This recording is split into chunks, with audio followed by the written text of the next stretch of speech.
Welcome to Be the Person podcast. I'm really excited. We have Cami Banks here with us today. And Cami is a new friend of mine, and she is going to add so much value. You're going to love her today. So, Cami, welcome to the podcast. Thank you. It's fun to be here. Yes. Well, tell us a little bit about you, what you do today, every day, and then we'll go back and hear what brought you to that point. Yeah, I can't wait. Well, today, I'm actually recovering from an Ironman that we'll we'll talk about an Ironman 70.3. So hopefully, I can put all my thoughts together. And in my normal life, I'm a mom. I'm married to my awesome husband. He's an ear doctor, so we kind of work on the different end of the spectrum because he's like keeping people alive, and I'm trying to do preventative, where I'm trying to help people before they get to the ER, right? So we kind of do opposite line of work. But I'm a life coach and I'm a triathlon coach, and I just certified in gut health nutrition. So I'm a specialist there. But basically, all that just goes out to say is that I work with moms that want to live a full life, and they want to figure out how to align their nutrition, align their health, and align their mind so that we can keep evolving. So that we don't just stop like in high school, or we don't just stop when life gets hectic and busy with a bunch of kids, that we have the capacity and the ability to keep growing. And I love this. I love it because that's the stage I'm in. So I'm in right in the midst of all of it as well. And so I'm my best student, and then I get to help people along the way. Just we all get to be on a team. I have run a team called Team Elevate. So we're all these moms trying to better our lives and take it to the next level. And whatever that means, we start wherever the mom is, and then we just go with the next level where we need to go. And it's been so fun. I've been doing it since 2020. So, and then here we are right now. And I met Annie. How did we meet? We met from just someone connected us. And that's like been this friendship that blossomed so fast. It's so fun. So I'm so happy to be here. That is. And I love that you're in it because you're a mom, you run this whole team, you're a triathlete, but you still take time for yourself and you still help motivate others to do the same. What led you here? How did you get to this point? Yeah, there's a very specific answer, so I'm glad you asked. I mean, I've been racing, which we'll again talk about probably later, but since I started doing triathlons in 1999, so for a long time. But it wasn't until 2019, and again, there's a story behind that, but that's when I made it to the World Championships, which was my goal from the beginning. So 20 years of doing this. But that same year was the same time that my mom, who is like my best friend and all the things, she got diagnosed with ALS, which is a terminal illness, in 2019. So the same time I found out that she got diagnosed, I'm just going to give you a really brief story, kind of hopefully be brief. She got diagnosed in June of 2019, 2 days before I was racing for my qualifying slot to go to the World Championships in my Ironman. So she got diagnosed with ALS, which I know is terminal. I go to the race. Like my mom's like, so I want you to go to the race. I want you to do your race. Like we'll figure out everything after. So I go do my race. I actually won the race, my age group. So I got my Kona slot. And I thought everything up until my mom got sick, I thought everything was so important for me to get this spot. It was like a goal I've been trying to do for 20 years. And I thought it was like all encompassing. And then my mom gets sick and I'm like, this isn't really even everything I wanted. I want my mom here. But anyway, so it was just so cool though, because she didn't get to come to the race, but she saw me get my goal. And then I qualified for Kona in October of 2019. And by then my mom had already passed away. And so she passed away in September. So like when I went to that world championship race that I tried for 20 years, like I felt her angel spirit there. So it was super cool and so motivating. But that race finished, and it got me back into life a little bit because I had to train to get there. But after all that let down, I was so lost without my mom because she was just like my rock. And so by the time 2020 hit in January, I was like probably the lowest I'd ever been. And I was like, I know there's something more I have to do besides just do triathlons, try to eat healthy, try to be this mom, but like there's more to my legacy than just this. And so it was a series of events, really good friends that like dragged me out of like my darkness and sadness and made me go to some conferences and stuff. And I went to a conference where there was a life coach there. And I was like, that's what I'm going to do. I'm going to be a life coach, and I'm going to connect life coaching, triathlon, and eating healthy and all that. And that's going to be my legacy because my mom was a raw food chef and she studied food, and I learned from her. So I was able to take what she did, add with what I do, and I became a life coach to help the mind because it's what activates all the other things. And it all came together, and it would have never happened if I didn't have, unfortunately, if I didn't have her pass away, I would have never started this. I would have never carried on her legacy and then built a legacy for my own. So that's how it all came about. So when everything kind of fell apart, it actually fell into place, and this is where it got me. So now we're here. Wow. And you would never want that or wish that, but it's so amazing to see something so wonderful what you do come out of such a dark, painful time and Mhm. how they all kind of it fell into place for you. Yeah, yeah. It's kind of weird to go back to that time, but I feel like God has reasons and purposes, and then somehow with the support of others, you get yourself in that right place, and He's like, "This is the direction we're going," you know. So that's And it how. was fun to see you interact with your team. A few weeks ago, I got to go to one of your events, and I think so many times people focus on um, either the sport or the nutrition or the mindset. And very few people bring everything together. And that was really awesome to see you do that in your own setting on how they may be triathletes, they may be moms just coming back, but you take all of it as one person and help them make the next step forward. Yeah. I mean, it's important for me for people to see like we can start wherever we're at. And I don't think it's just a one-sided stool. Like, I mean, I think there's like elements to it that we need to build up. So that's when I started becoming a life coach, I was like, it's important that I have the mental wellness aspect to this. So it's really, really, it's woven through this whole thing of like nutrition because it's going to be what our mindset does before we actually eat the food. It's going to be what we think about ourselves, about what we're not doing or doing before we're going to take that action of triathlons, marathons, getting to the top of a mountain, going up the incline, whatever we do. And so it's important for me to keep that all together, like that puzzle piece together, and those three things of the mindset and the food and the movement. Because for me, I've done all the entities of different parts of it. I mean, I graduated exercise science, and I did the food for a while to help people with food, and then I did a little bit of life coaching before I put it together. But for me, when it all comes together, I'm like, there's magic there, and that's what I try to show people at the retreat. And I love that you came because I think you added such an element, and it was just so fun that you came and were a part of it. But yeah, I try to. It's kind of wild because I kind of try to incorporate all of it in kind of a short amount of time. But that's how life goes, you know. It's always kind of a little bit hectic in life, and so it was like real life playing out in real life. Exactly. It's juggling everything. Let's go back because it seems like exercise, you say it takes 20 years to get to the world Not championships. for everyone. No, but for you, and I love that because that was always a goal of mine. I've since like given up the Ironman goal, but I love that you went out and did that. But exercise seems like it's been a big part of your life. How did you get into triathlons? Yeah, well, let me answer the first question about exercise. So my mom again, so she'll be woven through this podcast. I'm sure she always is, but she had an exercise program. Even though she like in her era, really exercising and stuff really wasn't really that big a deal. But she started in college, and so then I saw her always exercising. So even though I did cheer and soccer and ran track and all this stuff in high or growing up, it was in junior high when I was like, I don't want to just rely on a sports program to keep me fit. Like I want to do what you do, mom. And so when I started junior high, I started like working out like 3 times a week. And then, I progressively started working out 4 times or whatever. And so even though I went to college and started playing soccer on a just intercollegiate team, but I knew that wasn't going to be where my pursuit was. And I decided to train for a marathon my sophomore year of college. So taking that I already knew how to do workouts and then wanting to like keep progressing, I started doing endurance sports back then. And it like through so much that has happened. My husband's in the military, he's been a doctor, he's been all over. It's always been my anchor is knowing that I can move my body and I have 4 children and all the things. It's like I always knew that was my piece of me, that's the thing I could go to. And even my mom died, even though I was so sad, everyone's like, I know you're back to normal or like anchoring in because you're doing your workouts. And it's just always been a piece of me that just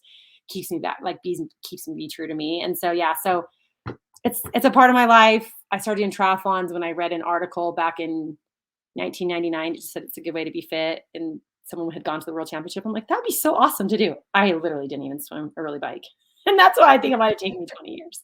But I was like, I'm going to go there, not knowing what I was saying yes to, and then I just little tiny pieces here and there as I built along the way. I took a bunch of time off when I had kids, but I'm like, it's still my goal. And I always tell people sometimes like we think that we have this goal and we have this timeline set. We may have to move the timeline. I didn't think it was gonna take me 20 years, but I never let the goal go. And I just kept reaching for it.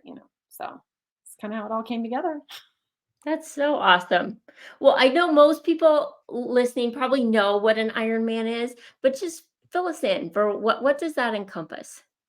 Yeah. Well, it when they say triathlon, first of all, it's a swim, bike, and run. So I didn't just start with an Ironman. I did the sprint, which is sometimes like 300 yards, 400 yards, and then 10-mile bike, and then like, like usually a 5K, so a 3-mile run. So I started with that for a lot of years. Then you keep progressing. Well, you can do it however you want. You can do Olympics, which is a little further, and then a half Ironman a little further. But the full distance of an Ironman is you swim in the water for 2.4 miles, and then you do a bike for 112 miles, and then you run with a marathon at the end, which is 26.2. And you do them all together, connect them all together with all your nutrition and your mindset and all the puzzle pieces and to get to the finish line. And That's which pretty one do you think is the hardest?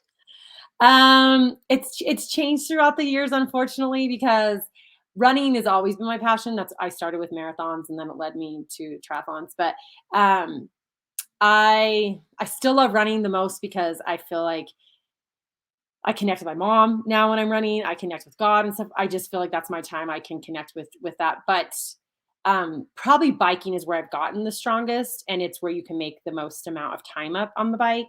So I've really focused on that throughout the years. And swimming is something that I just continually try to get better. I wasn't like a swimmer per se growing up, and I took swimming lessons, but I would say that I progressively get better. So swimming's okay, and then the bike, I'm relatively okay, but usually the run I can get good, but I are better. But I've actually had some surgeries and had some injuries because that's how life throws things at it. So I'm not as good as my heart wants to be on the run now, but I just keep trying for it, and I just keep like knowing my passion and my love is there, and I run with a lot of heart now because there's pain, but my heart makes it feel better.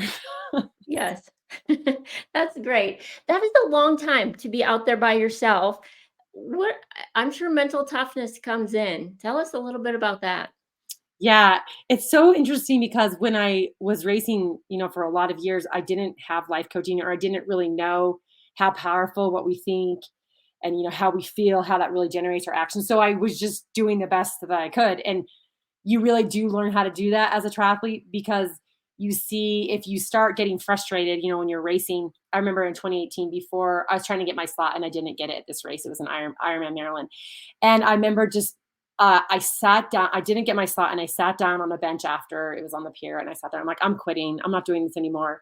And my mindset was just like garbage because I'd end up taking fifth, and you have to take like first through third or whatever in the race. And I just sat there, and I mean, you sometimes wish you could go back and trade what you said, but I had enough wits about me, or maybe my husband had enough to just be like, let's not assess right today, your mindset. But you have to work on your mental game. And when you're out there for so long, you get 17 hours to finish an Ironman. And most of my Ironmans have been between 10 and 12 hours. So on a day like that, you are feeding your brain way more than you're feeding your body or moving your body. And so I try to feed my mind the best it could. I mean, I'm way better at it now as being a life coach and knowing the skills and tools I have. But then I just had to like keep myself in a positive state of mind as much as I could because regardless of how your race goes, you put out fires on a day like that. You just have to be prepared and ready to go. Whatever's going to happen to you that doesn't work very well.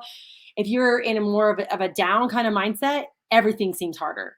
And I'm like, we need things to seem as easy as possible on a day that's going to be hard regardless. So I just had to tell myself I can control what I can control. And I always wanted to be grateful for the fact that I had the chance to move. So gratitude. And as I began to realize how important gratitude was, I would just try to redirect my thoughts to the gratitude of the training, the gratitude that I had the chance to do this. And the more, I mean, my mind didn't just always do that. Trust me. Like I was definitely in dark places and I wanted to quit on the run and all this stuff. And when I noticed that, I would have to be intentional about switching that because if not, it will just kind of spiral into the sewer. It just will because you're tired and you get to survival. So it is a very intentional game that I do believe it is something you can train and get better at, which then will just only help you train and perform better as an athlete. So it's still definitely a work in progress, but it's kind of amazing to see how powerful the brain can be because if you fuel it right, you can actually keep your paces the right way or your watts or whatever you're training for. But if not, you can just literally in a physical sense, you can just see everything kind of plummet and drop. And you're like, wow, it's really like a really powerful lesson. So yeah, it's an important aspect, probably more than people realize. And And I try to work on that. It's just like I try to work on my biking, swimming, running. I really try to train that because it's not something that if you don't train it, you won't get it. You have to train that. Yeah. I feel like that's almost training in everyday life, though. That happens and comes up and all of those things. Yeah, I always say that, like, to me, triathlon's like a microcosm for life. It's just a little mini lessons that you learn and then you apply them into your life because, finding gratitude in life or, just keep going, what's going to be around the next bend. Those are all lessons that now I've applied it to my life. So yeah, for sure. I just say these lessons I learned, they're just these little mini lessons. And then I get to take them into my real life and apply them and live the life that I want to from the lessons I've learned from doing triathlon. So yeah, it's pretty cool. That is very. Well, I told you I was living vicariously through you on Saturday because you did a half Ironman. And tell us about that. How did it go? Yeah, I mean, it was like when I get to race now, just because, like I said, I got injured. I had a ski injury last year in 2022, so I had my ACL recover. I had my ACL replaced and then meniscus and all this. And I never really thought injury would I guess I don't know. I thought I was invincible or something. I don't know. I don't know what I thought. I just didn't think it was really going to affect me. But I couldn't race last year until I raced in the World Championship because I'd already gotten a slot before I got hurt, and so I went and raced the World Championship. But I didn't race all year except for that race, and it was just a race for participation because I knew I couldn't really race because I was only 7 months prior surgery or post surgery. But when I get to race now, like I do actually get to race. Like I was just participating last year, the race, just showing up and then getting to the finish line. But when I get to race and toe the line now, I already thought I raced with gratitude. Like when I did that race in 2019, and I found out my mom had got diagnosed like 2 days before the race, and I just raced for her because she can't with ALS. You begin to lose your ability to move, and you can't. And she actually couldn't talk, so all of her motor neurons were shutting down. But I was racing for her, and I'm like, I'm out here racing because she can't move like she wants to, so I'm moving like I want to. But then now I race because I couldn't race like I wanted to. I couldn't even really walk last year. And so now not only do I race with gratitude for others that can't, but I race because I couldn't. And so when I told the line, I'm just like, it's so weird. Like you have all these nerves, but then you're just so happy. And a lot of those nerves like go away just because you get this opportunity for something that you want so bad. But I was saying that before the race started, it was really hard for me to get out there. My flight got delayed. I ended up having to sleep in the airport. My bike almost didn't make it there. Then my bike wasn't working. So by the time I literally got checked in, because it's like a kind of a big check-in, you had like 4 different check-in spots, and then you had to have it done by 5. And I got done at like 4:30. And I was like, by the time I was sitting at dinner Friday night before we were racing on Saturday morning, I'm like, honestly, when I get to the race, like that is going to be the easiest thing I do because everything else has been so stressful getting here that like I know how to do a race now. I've been racing for like almost 25 years now. And so when I got to the race and then I was on the run, and that's always the gamble for me now because I have kind of knee issues and I actually have some torn like tendons in my Achilles area down there. It's always like, am I going to be able to run? What's going to happen? And I actually had gotten these new shoes. That's a new running technology. And I'd only worn them a few times. I'm like, this is kind of a rookie move. I don't know if this is going to work out. But I was on the race course and I was running and I wasn't feeling any pain. And I was just like, it's 13 miles of no pain. And I haven't felt that forever. So I just kept running. And I feel my angel mama there. And like, I feel like God really close and everyone's cheering you on. And so this race just kept getting progressively better and better. And I was like, and I usually my husband will be there, tell me, where you are in your placing and how you're doing. You got to push it harder if you want to do this. And my goal is to make it on the podium always. And I was like, I don't know what's going to happen. So I finished, and like my brother had raced and one of my teammates was racing, but I didn't know where they were on the course because I didn't have a phone. I didn't know how to track them. And actually my watch didn't work, so I didn't know how I finished. So it was like a blind race for me. So I didn't know how I finished. And then I finally like got to a phone, found my brother, and I realized I'd placed third, which I was thinking like, that's awesome because I didn't even know how this race was going. So it was a good day, and it's always just like a day of learning, and a day just like, wow, like I'm 47, I still have a chance to move my body, all the things that I've been working for. It's like you just get like, as a mom, sometimes you don't get rewards. I mean, I love my kids, I love my husband, I love what I do, but it's just a kind of a reward to see like you put this training time in, you do this work, and you get to see that your body sometimes can go deeper than you think. And it's so fun. And so I just kind of relish in that and be happy that I get to still do what I love for I don't know how much longer. That's great, though. Congratulations on third place. That's fun to see. Yeah, it Really was fun. fun. Yeah. What advice would you give somebody who's just going out to do their first triathlon, whether it's sprint or whatever distance? What advice would you give them? Yeah. First of all, I'd say you're so awesome because you want to do it. That's the first advice I'd say. Like, just tell yourself you're awesome. But second of all, I literally just took on a client today, and I know she's like really new at this, and she has so many questions, and she's so excited, and she doesn't know where to start, and then she doesn't know what bike to get. And I'm like, you know what? I should take it one step at a time. And like I give people a training plan, and whether you get a training plan, if you buy a training plan, you get free one online. I would just say try to do the simple steps because it gets kind of overwhelming. There's 3 sports, and I say just do the simple steps. Get a training plan, whatever. So then you don't have to think about the training. You get to follow, even if it's a sprint distance, it's because they're swimming, biking, running, and just so you're going to swim, bike, and run every day. And if you don't want to get a plan, it's fine. But I would just say try to do the things that are simple, and that's to get a workout in Yeah. and to try to realize that this is not a game of perfection. You're not going to be perfect in your training. You have like training to do, and I tell people to show up and don't think you're going to have a perfect workout every single time. I never have a perfect workout, and then when I go to the race day, my body's trained though, and I have to trust that I've trained it, and I'm going to have a way better race. So my biggest thing is just start simple, to have the courage to say you're going to do something, and then I would commit to a race. If it's a sprint, Olympic, half iron, whatever, like meaning like you're gonna your transformation is gonna be in the transaction. So like paying for a race and saying you're doing it is such a good way to commit. And then just tell yourself you're not always gonna love it. Like the training's not always fun. It's like the day of the race is the reward. That's like your adult playground to like see all the work you've done. So but the reason why I tell people to just start, even if it's a sprint or if it's Olympic, is just that like it's so fun to see what your body can do from when you start something. And I usually have people do like a 12-week training plan no matter where they're at. So like in 3 months, it's hard to believe where you can get to. But if you start and you just do little tiny steps, it's so amazing in 12 weeks to be like, I can't believe I've progressed this far. Yeah. Because on the back end, 12 weeks will come and go. And if you don't do a plan or whatever, you don't necessarily progress and you don't get to see this progress. So I think just more so as an adult, because we don't always get to see this, in school, you get to go to school and you see grades and you get to the next grade level.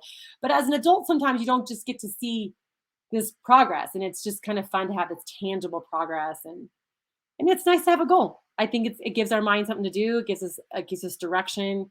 It gives us a sense that like we can have accomplishment still in our life. So don't get me started. But if anyone wants to do it, I would say it's so fun. I'm with you though. I think you just sign up and then you figure it out. I've done triathlons with 2 of my 3 kids. That was our goal. My goal was to take them on their first triathlon because I used to Yeah. love triathlons too, shorter distances. But it is really, really fun to see somebody cross the finish line the first time. Mhm. Um, and especially usually it's the swim that is really hard for first time triathletes and just Yes. you know what? I side stroked along both kids as they swam and did it, but it was really cool. So I love what you're doing. And it's so cute. Like you're talking about your kids taking them in triathlons, but I work with moms, but that's what I like to tell them is I don't know if we realize the influence we can have on our children to set that example of what health is, and they don't realize like then that it doesn't stop at being a kid, but at some point in their lives they're going to see, oh yeah, mom still does this. It's not something we just do here. It's like this is the lifestyle that we live, and you being out there with your kids, you get to experience that, their sense of excitement, your sense of, you have to move if you're going to be in a race with them, side stroke and all, right? We're still Yeah, out there, we're still moving. And I'm like, I don't know if we realize the example we are to them of what health looks like when we do these things. And again, I don't want to offer my kids perfection either because I don't want the thing it has to look perfect. It's just like, no, go out there and move, go out there and eat, try to eat healthy. But that's how we're gonna evolve in life, and we're gonna be able to live a better life and keep progressing if we do that. So I think that was awesome that you did that for your kids, and it doesn't matter the distance. It's just so fun. it is. It is fun. And I think you're right. Just setting that example that life doesn't or sports don't end when you're done with high school. Like health is something we do all throughout life. Yeah. Yeah. And I don't know, it doesn't seem like that's always what people take. They just kind of think, well, I used to be an athlete or I used to do this. And I'm Mhm. like, let's start today. We might not be where you were, but we're not going to ever get back there unless we start doing one small thing today. And then Yeah, we'll see where that goes from here. And I always just like to kind of put that plug of hope in there because I think it gets buried often. agree. Agree. I know nutrition is something too that you focused on. It was really fun for me to go to the retreat. And when you said earlier you were a raw food chef, and I had read that on your website, honestly, I didn't Mhm, even really know what that meant. And it's been this work in progress for me because I grew up eating mostly processed foods. And I'm from South Dakota, so we could have a casserole with the best of them.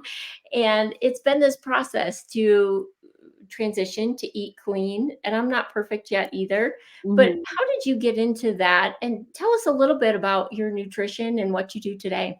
Yeah.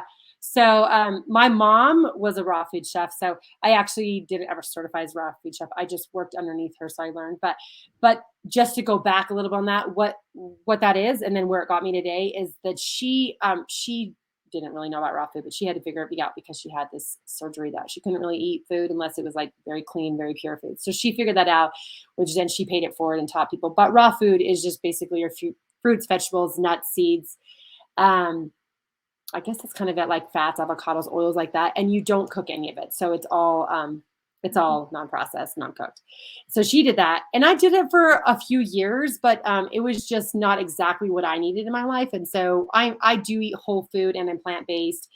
And I tell people like they're like, "Do you get your protein?" And I get a lot of plant protein, but I do eat fish and eggs every once in a while, and I bring that in. But for me and for anyone, I think is that there's so much out there with nutrition that I think people think like, I got to just do this one way. I got to do this way. And I'm like, listen, it is such a personal thing and you have to kind of fine tune it as you go. And that was like, my mom was a raw food chef and I did it for a while. I did raw food for a while. And I was like, that's not actually going to work for my lifestyle.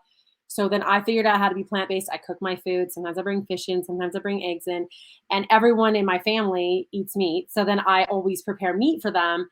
And I just think like with anything in life, like I'm not going to say you have to do it my way or the highway. And I like to give like we customize our meals. So like I have a lot of the times it's a big spread to make our food. But for me, I just how I personally want to eat is I want to eat with the wholesome amount of food because I know and I study gut health now, but when we put those whole foods in, even if it's a variety, so plant-based variety, but all of that is going to help build our gut up, which is going to be the best way we can perform. And our gut and our brain, or sorry, our gut and our mind have an access. So then it helps our mind and our gut, which is and all in between that is your whole body. So I know my husband's like, you kind of get a little wacky and crazy with the nutrition, but I just know that we leave so much on the table if we don't tap in to what nutrition can do. If we're never even going to perform as an athlete, it's fine. But I'm just saying, in our daily living life, we can tap in to the ability for it to heal and recover and reset and do all these things when we put those nutrients in. Because if not, if we're not intentional, then what we're offered is a lot of processed food and ultra processed food, which is I mean, it's a calorie, great, and it'll give you some energy, but it just doesn't go in your system and work, and it just doesn't work, and you're not functioning at your highest capacity when you don't do that. So after I learned from my mom and I did that, and when I bring it to my athletes, a lot of times I'm just like, you don't necessarily have to eat with nutrition, but if you do, it's only going to up level your game. So a lot of times we're looking for some gains here and there, and I'm like, this is the way we can get gains is from here, and then we feel better about life. We feel better about ourselves. We feel good inside, both ways, physically and mentally. And then we have so much more to give, and such a we get to see from a different perspective because we're not dealing with health issues. We're not dealing with that. So there's a lots of avenues, but yeah, it's a huge component, mostly because it's like a huge component in my life. It's one of my biggest priorities is nutrition. So I was amazed that and how good the food was though. And honestly, I'm a person that if you show me, I can do it. But if you want me just to read a recipe and do it, like it's probably not going to happen. So I love the fact that you show people how to do it. I love your newsletter that every oh, Thursday, you guys, yeah. I'm going to give you the link to sign up for her newsletter because she always has a recipe in there and it's good. And they're all so healthy. Like every time I put anything in that you've like showed me how to make, I just feel like my body's winning. I'm so glad you say your body's winning, but I do think there is a kind of a myth out there that healthy food doesn't taste good. You know that it's not going to taste good, but and that is one fun thing about the retreat is I show people what we do, and we show you how to do a food processor and all this stuff. But then you get to taste it, and I get to show you like it can actually taste good, and I mean, it might take a few steps, but it's not really that hard. And we were able to make so many recipes because you kind of like counter, you kind of make one recipe and use some of the ingredients for the other one. So I really like to just show people like it is possible and it can taste good. And you don't have to do this all the time, but the more you bring in, just the more we add in, the better it's going to be. And eventually you just continue to add in and you drop the other things out. And I don't say like go crazy in the beginning. Don't just like cut everything out because people usually can't do that. But it is fun to show it. It's one of my favorite things at retreats, just show people like what I love to do. And I love to just take recipes that are a little bit like I'll find a recipe that maybe doesn't have the healthy ingredients and then I just adapt it to my own. And then I get to share people like really, really flavorful food with just some adapted things that taste better. And then I make reels out of them. And then we got a little mini recipe book at the retreat for everyone. So I don't know. I guess I didn't realize how much I was going to love it till I started doing this. And I was like, oh, I love this so much.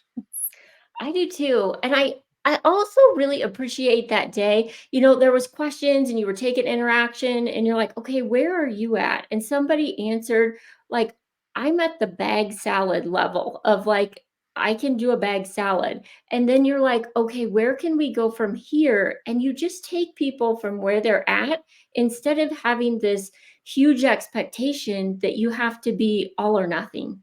Yeah.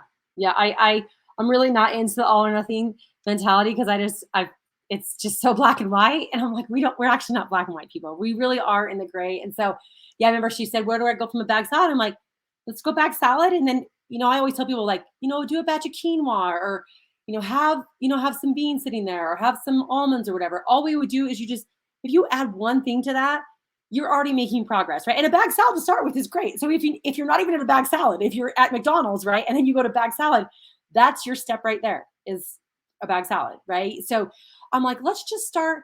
And there's a huge push about this 1% better if you read Atomic Habits or anything like that. But they're like, it's a 1%. We just do 1% better. And over a year, I believe it's a 37 point something percent. I can't remember the percentage now, but Yeah. we don't understand that how powerful that 1% is. And I think we always think like all or nothing. Like if I'm going to start a diet, which we don't even start on the team, I don't believe in diets. Then I'm going to do all this. I'm going to do really rigid. I'm going to da, da, da, da, and no one can sustain that. I'm like, let's Mhm. just 1% something that's doable, sustainable, and is a lifestyle change over time. And that's what we get. Then we don't ever stop because it's just a lifestyle that we're working on, and it becomes a part of us. It's a habitual little part of us that now we move forward with, and then we get that working and we add a little more effort somewhere else. And that's how I think people can actually change a lifestyle instead of trying to overhaul everything at once. I have never really seen that really work for people. So Agree. Even when I left that a couple weeks ago, I'm pretty good about meal prepping and planning, but it was just some different recipes and some different things about really planning for that whole week. So that Sunday, I spent all day cooking, which is really okay. unlike me. But I had all these baggies full of like fruits and vegetables and different things, and I could mix them all up. And it was really fun because it wasn't a choice then. It was just, I'm going to get it out of my refrigerator and this is what I'm eating. It tasted good and I knew it was great for me. So I felt like just making those little steps along the way really can be a big win for people. Yeah. And sometimes people don't have time to prep all their food on the weekdays, but I'm like, if you even tried one or two recipes, you find recipes that are like whole food or have a lot of a lot of vegetables in them or whatever, and just try adding two or three. You'd be surprised what that does. Like you said, you just kind of prepped all this food. And I had one of my girls from the retreat just say, you know what, knowing that I had some of that food prepped just made it be where I didn't have to go through the drive through because I had a little bit prepped. Or during the day, I kind of want to make these like convenient food choices, but I knew I had something. And it's surprising what just that little step will do for your mindset to know you have some of those things and that you are in charge of what you're eating. And I mean, we have a food plan that we follow. It's not super structured, but it's just enough. It gives you an outline. And sometimes we just need a little bit of an outline to give us some guidance, to just give us a little place to put our energy and our focus. And so I love that you did your food prep. And I know your husband, I went to the class and your husband's like, yes, I know who you are, like how you made the food or whatever. And that's cute. Yes. It's been a work in progress for my boys because like you, I'm talking about plant points and I'm trying Yes. to get them to eat more plant points for just different things. Cause I'm like, you guys, this is so great for you. And they're slowly getting on board and they're participating in the plant point game. It's a fun game for me, but my kids are like, "Is this really a game?" I'm like, "Yes, this is a game. It's fun." It's kind of a hard sell for them sometimes. I get it. Yes. Tell us a little bit about that, because I know, like, we both connected on plant points, but what is that? Where did it come from? Tell us a little bit about why would you want a variety of plants? Yeah, so, it's called Fiber Fuel. Yeah, I blanked on the book. Fiber Fuel. It's by Dr. B. I think it's, Will Boltzovich. I could say his last name wrong. Well, whatever. I love his philosophy. I'm gonna say I don't wanna say that I had the plant points, but it stemmed from him. And he talks about plant points, but he talks about the plant diversity in our body. And he's really talking about the gut microbiome that I referred to a little while ago. And that's where I got I did some advanced training with him. But he says that when we eat this food, we have, and I don't want to get all the way into it, but it's just we have little microbiome in our body. And when we eat these plant diversities, variety, he says get up to, I want to say, I could be quoting him, 30 to 60 different diversity of plants per week, because we have different things coming in and it helps build the good gut microbiome. And that good gut microbiome is what I was saying, which first of all doesn't make us feel sick. Second of all, it helps aid us, restore us. And so how do you get enough protein in? How do you all this in? And he's like, why don't we talk about how do we get these plant points in that are actually helping our body to recover, to restore, to reset, to do the job it needs to. So that's why when we talk about plant points, it's people always are like, I got to eat broccoli and I got to eat fish, right? Or chicken, not fails like fish, a broccoli and a chicken breast or whatever. That's how I always hear people say. I'm like, no, no, no. We actually need to eat a variety, like broccoli one night, and then we're going to eat green beans, and then we're going to have a salad, and then we're going to put some edamame. Like we're going to variety because our body works on the variety. There's just different vitamins. There's different antibodies that come from different food. And our body needs all those nutrients. And if it comes in different varieties, it's going to help fuel us the best way possible. So is what I like to just say to keep it simple is just try to have as much color as you can. Like some of the salads at the retreat, I'm like, look at all this color. So you're going to get a very good variety if you just try to see how much color can I put into this food. So that's kind of another way I like to look at it. So Yeah. Kind of off on a tangent there, and I'll link to Dr. B's Instagram and also Fiber Fuel in the show notes, but they are really great and it's a great method to go off of. yeah, he's awesome. So Tell us a little bit more about your clientele are mostly moms, is that correct? yeah, yeah, they're mostly moms because Okay. I'm like, this is my people. I'm mom. I'm busy. I want to live a full life, and so I'm like, why not? Like, I wish that I had someone like this maybe like 15 years ago in my life. So I'm like, I'm gonna be this person that I wish I would have had back then, and then I created this for them. So yeah. That's awesome. Because I know that group, me included, self-care and doing all of this while doing your kids and family and business. And it's just a lot sometimes. So tell us a little bit more about the program and how do you help them?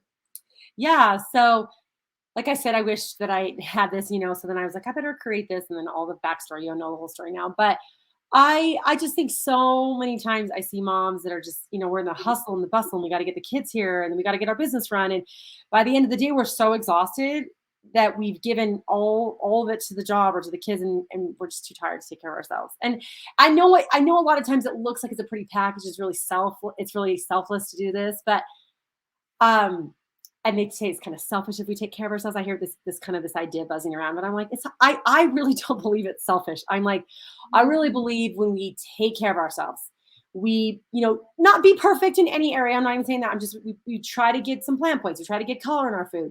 We try to get some movement in our body, whether that be, going to a class or in theory, or it's going even for a walk.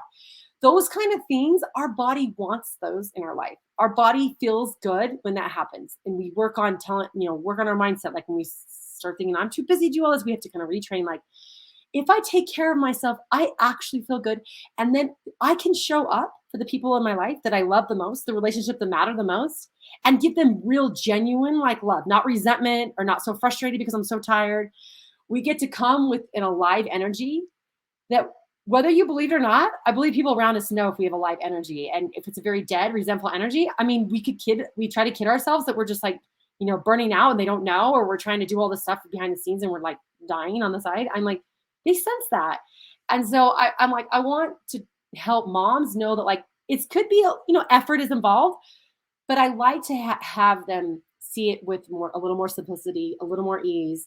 So when they come into the team, I have like a huge training plan, like training library where they can do marathons, 5Ks. They can, learn how to do. This girl did a 45-mile hike. I mean, different options because the training plans are there, but it's all structured. So it comes in a platform. So you kind of take the thinking out of that because then the plan comes to you, which I love because that's one way to simplify our life. Just show up and do whatever the workout is. But the second way is we have our food plan and we get recipes, and inside the team, all the recipes are hosted inside the team. So when you want to be like, I don't want to eat healthy, you're like, I have 3 different areas. It's like nourishing bowls, power salads, and then like our smoothies and all those different things. You're like, I'm going to get one from here, right? So they have that on the team. But I would say the biggest thing that I love is that we meet once a week virtually on Zoom, but it's all us moms, and we realize we have highs and lows. We Mhm. come with the setbacks, we come with the wins, and we realize like all of it's a part of it, and that we get to support each other, and more so like kind of on the times that we're kind of struggling. It's so important to have that team and that support to be like, yeah, we've been there and we're here to support you and we love you just the same. We love you wherever you're at. And just that encouragement and kind of giving that compassion, it allows us to give ourselves our own self-compassion in the struggle. And that's the biggest thing that I see. I mean, we have a bunch of entities, we have retreats, and then we have like perks and all this stuff, but I love like the community of it, even though it's virtual. I mean, we get to meet each other in person every once in a while, but the best way I can, because it's nationwide, is do it that way. And then when we get together in live, it just accelerates the connection. But that's how I try to best set it up. And it's been so fun. So yeah, that's where we're at.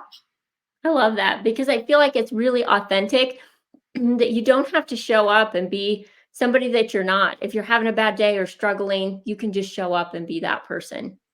Yeah, I hope that we can be raw and real. That is like a huge thing for me because so many times in life I feel like we don't get that opportunity, and I want to provide that space for people. If there's anywhere they can feel like they can do that, and it doesn't always happen, but I know for me when I get to really show up like myself, I love that, and I feel like I can connect so much better when we all aren't kind of like let down our guard for a little while, our armor that we have to put up. So yeah, Yeah. it's awesome.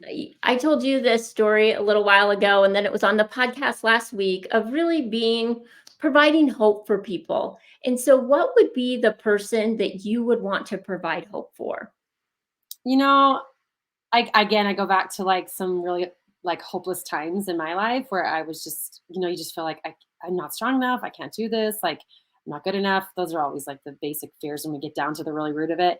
And so if those times when I can think of someone that provided that hope for me, that's what I would want to provide for someone. I mean, it sounds so dreary, and I'm not trying to be dreary and like all sad about it, but I'm just like, we get to those moments in life where we do feel kind of hopeless. And I think as a mom, that's why I work with moms because we just have so much on our plate. And on a day that's hard, we get to survival mode, we kind of spiral sometimes into sewer where we're just not good enough. And I know that's possible. I know we get there, but I also know what the other possibility is to tell moms like, yeah, like we have hard days and that's normal. And we also can get to other possibilities. So I just like to provide hope for, moms that are in the trenches of life and they still want to be healthy and they don't sometimes know how, or they don't know really the avenue to go to. And I mean, I don't always know the best tool for them, but I have a lot of tools to offer them. I've been through some struggles myself, and um, I, if at all possible, I can be a place to offer them a tool that can get them to a better place, or to just find some possibility in life and to realize like we don't know what's around the next corner. That's what I want to provide. And when I see that, I mean, I never think that I did it. I just know that like it was at the right time, the right place. I always think there's intervention. I think God comes and plays a bigger role in all the things always, but it's so powerful to see them and they'll be like, I finally feel alive. Like, I mean, they've come from like where it's been hard, and then like I feel myself like coming back alive again. And I'm like, oh, that's what we want. I think that's possible. So yeah. Yeah, I think you do that for a lot of people of just having met you, but just the light that you shine on other people is really amazing to see. I hold that with like very big honor because sometimes we just need a little bit of a light to get us out of the dark. So if I can provide that, I'm like, oh yes, that's an honor. What about you? What's next? Are there more Ironmans? Are there what's next for you? Yeah, I always tell my husband, "I think I'm gonna retire soon." He's like, "I'll believe it when I see it." So, I am not retiring, I guess, next year because I'm gonna do some more 70.3s, and I do think I want a chance to go back to Kona again, the World Championships, because both times it's been not when it's been the most ideal in my life, but yet it was the most important in my life to get there to kind of keep me moving forward. So I think I'll keep racing, and um, I want to continue to find women, and I mean, they don't have to be moms. It's fine if not, but I just want to find. I know there's people out there that need this, like that don't know how to kind of put all the puzzles together. So part of my moving forward is continuing to grow Team Elevate and to find avenues. Kind of feel like I'm beginning of this. I'd never ran really a business or anything like that, and I've never really ran a team per se, like a virtual team. And so I'm in a growth process of trying to learn how to best do this, and that's part of my next thing is figuring out how to keep, and not to like play off my own words, but how to elevate this team so that I can find those that are searching for this. And that's actually, to be surprising, not surprising, that's like a really big hard thing for me that like causes me a lot of growth and a lot of like growing pain and a lot of agony. So I'm working on that, and then watching my kids grow up and trying to be a support to them and my husband. Those are like my most important things. And always keeping God as like the author of my story, like we co-author together. So those are the areas I'm just always trying to progress, and whatever that looks like in those areas. So yeah. Those So are some big things. So I'm excited to see those. yeah. What about connecting with you? What's the best way for people to connect? Yeah. Well, I have a podcast, so that's fun that I get to be on your podcast because I have a podcast too. It's called Beyond Your Comfort Zone. So you can go there, and I was telling Annie when we were talking with it, I was just saying it's so fun because I feel like people can get to know me before they even talk to me if they want to listen to my podcast, kind of what I think and where my philosophy is. So you listen to that, and then you can always get onto my website. You can, it explains about the team and just a little bit more, and you can, there's my Thursday's thoughts there. There's ways to connect there. But I would say if you want to just like, let's connect right now, I would get onto Cami Banks Coaching on Instagram and DM me. And I try to check my DMs really often. I love to message people back. And I would say if you haven't gathered before now, like connection is one of my biggest values and my priorities in life is to connect with people, because I just think there's never enough connecting you can do. So, and that you learn so much from people. So I would love to connect with anyone, even if you don't want to be a part of the team. If you just have questions, I'm totally open to help you. But if you're interested in the team as well, like we are going to start, the team is called it's Team Elevate Ambassadors, but we are going to open it up pretty soon. So you can check it out the end of October, which is like next week. So we'll be opening up and people can come in for the year. And I like to say they get to represent what it's like to try to live a healthy life, not a perfect life, but what it's like as a mom to try to do all the things and the highs and lows. That's what we do. So That's awesome. Thank you so much for being a guest. I know you're busy. I know you're just getting back from the race, and I truly appreciate your time today. I know I was actually looking forward to this. So it was a big highlight. So I really appreciate you having me on. So it's been really fun. Thanks everyone for joining Be the Person podcast. If you would, please make sure you subscribe and rate the show a 5-star review. Have a great day.